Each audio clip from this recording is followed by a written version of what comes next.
और इसी बीच एक बड़ी खबर सामने आ रही है, जहां तीस्ता सीतलवाड़ की जमानत याचिका को खारिज कर दिया गया।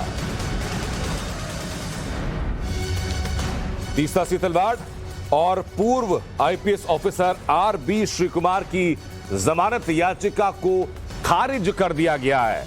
तीस्ता और श्रीकुमार को अहमदाबाद सेशन कोर्ट से कोई राहत नहीं मिली। अहमदाबाद सेशन कोर्ट में यह याचिका जमानत की लगाई गई थी और अहमदाबाद सेशन कोर्ट की तरफ से इस याचिका को खारिज कर दिया। सरकारी वकील ने जो दलीलें दी थी कोर्ट में, उन दलीलों को कोर्ट ने स्वीकार किया और उन्हीं दलीलों के आधार पर तीस्ता सीतलवाड़ और पूर्व आईपीएस ऑफिसर आरबी श्रीकुमार की जमानत याचिका को खारिज कर दिया गया। आपको याद होगा कि जिस वक्त गुजरात दंगों को लेकर के सुप्रीम कोर्ट की तरफ से जब जाके जाफरी ने एप्लीकेशन लगाई थी, उसमें सुप्रीम कोर्ट ने टिप्पणी की थी कि लगता है कि इसमें कोई प्री मोटिवेटेड मंशा है और जानबूझ करके एक निर्धारित लक्ष्य को हासिल करने के लिए यह पूरा व्यूह रचा गया। और उसी के बाद एक स्पेशल इन्वेस्टिगेशन टीम गठित की गई और उसी में तीस्ता सीतलवाड़ और बाकी लोगों की गिरफ्तारी हुई थी। हमारे सहयोगी अमित राजपूत लगातार हमारे साथ बने हुए। अमित, तीस्ता सीतलवाड़ और आरबी श्रीकुमार की जमानत याचिका सेशन कोर्ट ने खारिज कर दी, क्या दलीलें थी जिनको स्वीकार किया कोर्ट ने? देखिए, बिल्कुल ये बहुत बड़ा फैसला जो है, आज जो जज डीडी ठक्कर जो आज रिटायर हो रहे थे, आज उन्होंने ये एक ऐतिहासिक फैसला दिया है। सबसे बड़ी बात यह है कि कोर्ट ने माना है और सरकार की तरफ से जो दलीलें की गई थी और जो स्पेशल इन्वेस्टिगेशन टीम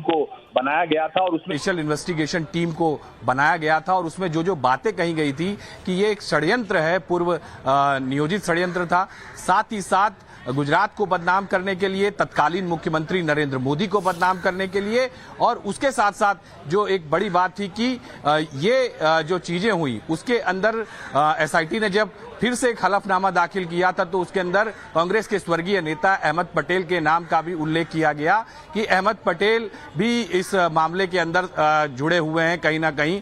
तो ये सारी चीजें जो हैं, अभी भी स्पेशल इन्वेस्टिगेशन टीम जो है इसकी जांच कर रही है और स्पेशल इन्वेस्टिगेशन टीम की तरफ से सरकारी वकील ने यह कहा था कि अगर इन्हें जमानत दी जाती है तो ये गवाहों के साथ में छेड़छाड़ कर सकते हैं, गवाहों को दबा सकते हैं, और उसी सारी चीजों को ध्यान में रखते हुए अहमदाबाद की सेशंस कोर्ट के जो जज हैं डीडी ठक्कर, उन्होंने तीस्ता सीतलवाड़ और पूर्व जो आईजीपी थे आरबी श्रीकुमार, उन दोनों की जमानत याचिका को खारिज कर दिया है। तो ये एक बहुत बड़ा और ऐतिहासिक फैसला आज कोर्ट ने दिया है। जी अमित, लेकिन अब आगे दोनों के पास क्या रास्ता है, कहां अपील कर सकते हैं?